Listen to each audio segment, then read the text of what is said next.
Morning दोस्तों, तपस्थली में आपका स्वागत है। आज तारीख 1 मार्च 2022। शिक्षा से संबंधित क्या न्यूज है, आइए देख लेते हैं। वीडियो पसंद आए तो लाइक और सब्सक्राइब जरूर करें। पहली न्यूज है, यूपीएससी असिस्टेंट प्रोफेसर भर्ती की स्क्रीनिंग परीक्षा का पाठ्यक्रम जारी। 15 मार्च को होगा परीक्षा। राजकीय महाविद्यालयों में 19 विषयों में 128 पदों पर होनी है भर्ती। प्रयागराज से न्यूज है, प्रदेश के राजकीय महाविद्यालय में असिस्टेंट प्रोफेसर के पदों पर भर्ती की स्क्रीनिंग परीक्षा 15 मार्च से शुरू होगी। एक सत्र में सुबह 11 बजे दोपहर 1 बजे तक होगी। 19 विषयों में असिस्टेंट प्रोफेसर के 128 पदों की भर्ती होनी है। उत्तर प्रदेश लोक सेवा आयोग ने सोमवार को स्क्रीनिंग परीक्षा का पाठ्यक्रम जारी कर दिया। राजकीय महाविद्यालयों में अर्थशास्त्र, इतिहास, उर्दू, अंग्रेजी, गृह विज्ञान, जंतु विज्ञान, दर्शन शास्त्र, भूगोल, भौतिक विज्ञान, मनोविज्ञान, रसायन विज्ञान, राजनीति विज्ञान समस्त विषयों के असिस्टेंट प्रोफेसर के पदों पर भर्ती होनी है। आयोग के सचिव ने जगदीश कुमार स्क्रीनिंग परीक्षा 2 घंटे की होगी। गणित विषय में वस्तुनिष्ठ प्रकार के कुल 100 प्रश्न होंगे। इसमें 70 प्रश्न विषय और 30 प्रश्न नामांकन अध्ययन के होंगे। वही अन्य 18 विषयों परीक्षाओं में कुल 120 प्रश्न होंगे, जिसमें 90 प्रश्न विषय से संबंधित होंगे और समान अध्ययन के 30 प्रश्न होंगे। प्रत्येक प्रश्न के अंक समान होंगे और पत्र अधिकतम 150 अंक का होगा। सभी 19 विषयों के पाठ्यक्रम अब आयोजित वेबसाइट पर उपलब्ध कराया जाएगा। सचिव के अनुसार भर्ती परीक्षा के अनुसार ऑनलाइन आवेदन करने वाले अभ्यर्थियों को उनके ऑनलाइन दावे के आधार पर स्क्रीनिंग परीक्षा के औपबंधिक रूप से प्रवेश दिया जाएगा। ऐसे में अभ्यर्थी पूरी तरह से आश्वस्त हो लें कि विज्ञापन की अंतिम तिथि 24 दिसंबर 2020 तक विज्ञप्ति समस्त अनिवार्य अर्हता धारित कर रहे हैं और इसके बाद ही स्क्रीनिंग परीक्षा में शामिल हो। भर्ती के लिए दोबारा लिए जाएंगे आवेदन। राजकीय महाविद्यालय में असिस्टेंट प्रोफेसर के लिए आयोग की ओर से ये दोबारा आवेदन के लिए किया जा रहा है। इसके लिए आवेदन में सूत्र पत्र जारी होगा। 16 फरवरी को ऑनलाइन प्रक्रिया शुरू होगी। ऑनलाइन परीक्षा शुल्क बैंक में जमा किया जाएगा। अंतिम तिथि 28 फरवरी को की गई है और ऑनलाइन परीक्षा स्वीकार किए जाने की अंतिम तिथि मार्च तक निर्धारित की गई है। आइए देख लेते हैं अगली न्यूज क्या है। कोविड के कारण नहीं दे सके यूपीएससी परीक्षा, सुप्रीम कोर्ट का खटखटाया दरवाजा। नई दिल्ली से न्यूज है, कोविड-19 के संक्रमण के होने की वजह से पिछले महीने आयोग संघ लोक सेवा आयोग 2021 की मुख्य परीक्षा सभी पेपरों में सम्मिलित नहीं हो पाए। 3 अभ्यर्थी ने सुप्रीम कोर्ट का दरवाजा खटखटाया। शीर्ष अदालत ने उन्होंने मांग की है कि उन्हें या तो परीक्षा में सम्मिलित होने का अतिरिक्त मौका दिया जाए या फिर से यह प्रबंध किया जाए कि परिणाम प्रकाशित होने से पहले वे बाकी के पेपर दे सके। 7 से 16 फरवरी तक आयोजित मुख्य परीक्षा में कोविड-19 की वजह से 3 याचिकाओं में से कुछ शुरुआती पेपर में ही सम्मिलित हो सके थे, जबकि तीसरा याचिका किसी भी पेपर में सम्मिलित नहीं हो सका था।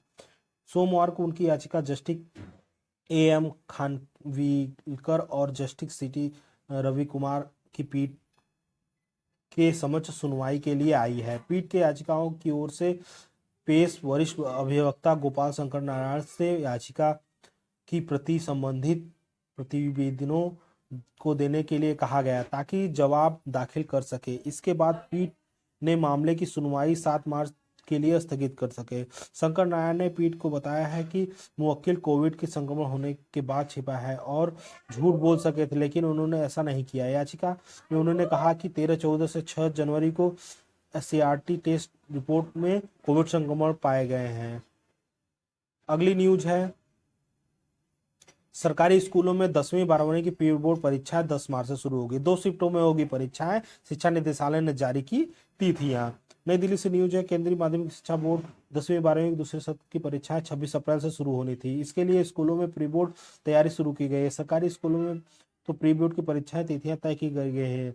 सीबीएसई में 10वीं 12वीं की परीक्षाएं से पहले दिल्ली के सरकारी सहायता प्राप्त स्कूलों में एनडीएमसी स्कूलों में 10 मार्च को कॉमन प्री बोर्ड परीक्षा शुरू होनी थी। इसको लेकर विस्तृत शेड्यूल जारी कर दिया गया है। मालूम हो कि कोरोना महामारी के कारण बोर्ड इस बार परीक्षाओं 2 बार नवंबर, दिसंबर और अप्रैल में आयोजित करने का फैसला किया है। प्री बोर्ड परीक्षाएं 10 से 25 मार्च तक चलेगी। प्री बोर्ड परीक्षाएं सुबह पाली में चलेगी 10 से 12:30 बजे तक और शाम पाली में स्कूलों का काम किया जाएगा।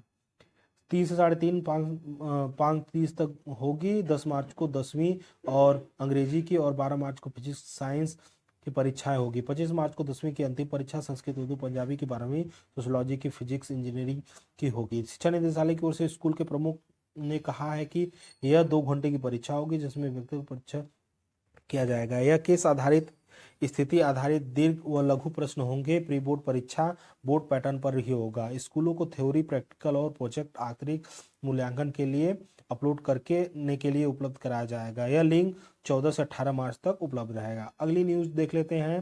National science day, CV Raman और उनकी खोज के बारे में आज जानेगा देश। विज्ञान दिवस, नेशनल साइंस डे 28 फरवरी 2022 को। यह दिन आज के लिए बहुत ही महत्वपूर्ण है। इस दिन को भारत ही नहीं बल्कि पूरे देश में जाने माने वैज्ञानिक सीवी रमन ने सम्मान में राष्ट्रीय विज्ञान दिवस के रूप में मनाया गया। आज ही की तारीख को साल 1928 में सीवी रमन ने अपनी खोज रमन प्रभाव का, रमन इफेक्ट का ऐलान किया था। इनकी इसी खोज के लिए उन्होंने 1930 में नोबेल पुरस्कार दिया गया। इस साल की थीम क्या थी? सन 1986 में पहली बार 28 फरवरी को राष्ट्रीय विज्ञान दिवस मनाया गया। इसके बाद ही हर साल इस दिवस के लिए थीम चुनी जाती है। साल 2022 के लिए थीम क्या है? सतत विकास के लिए विज्ञान और प्रौद्योगिकी में एकीकरण दृष्टिकोण। यह करंट अफेयर की दृष्टि से बहुत महत्वपूर्ण होगा। अगली न्यूज देख लेते हैं। नई एजुकेशन के तहत उत्तर प्रदेश माध्यमिक शिक्षा बोर्ड द्वारा वर्ष 2021-22 के लिए आयोजित की जाने वाली हाई स्कूल और इंटरमीडिएट कक्षाओं की परीक्षाओं के कार्यक्रम का इंतजार राज्य के 50 लाख से अधिक छात्र छात्राएं कर रहे हैं। उत्तर प्रदेश विधानसभा चुनाव के चलते यह आगे की ओर बढ़ाया गया। यूपी बोर्ड की परीक्षा 2022 के लिए 10वीं 12वीं की सीट को लेकर स्टूडेंट सोशल मीडिया के माध्यम से राज्य के मुख्यमंत्री योगी आदित्यनाथ, शिक्षा मंत्री आदि से गुजारिश कर रहे हैं। राज्य विधानसभा चुनाव के नतीजे ऐसे में 10 मार्च को आने के बाद राज्य के 9वीं और 11वीं की परीक्षा तीसरे दूसरे सप्ताह में किए जाने के आदेश राज्य शिक्षा विभाग द्वारा किया जा चुका है। ऐसे में यूपी बोर्ड हाई स्कूल और इंटरमीडिएट परीक्षाओं का आयोजन मार्च के आखिरी से अप्रैल के प्रथम सप्ताह में शुरू होने की संभावना है। हालांकि परीक्षाओं के लिए यूएमएसपी द्वारा डेट शीट इसी सप्ताह के दौरान जारी किए जाने की जानकारी विभिन्न सोशल मीडिया द्वारा रिपोर्ट में दी गई है। ये थी आज की लास्ट न्यूज। वीडियो पसंद आए तो लाइक और सब्सक्राइब जरूर करें और अपने कमेंट बॉक्स में जरूर लिखें। धन्यवाद।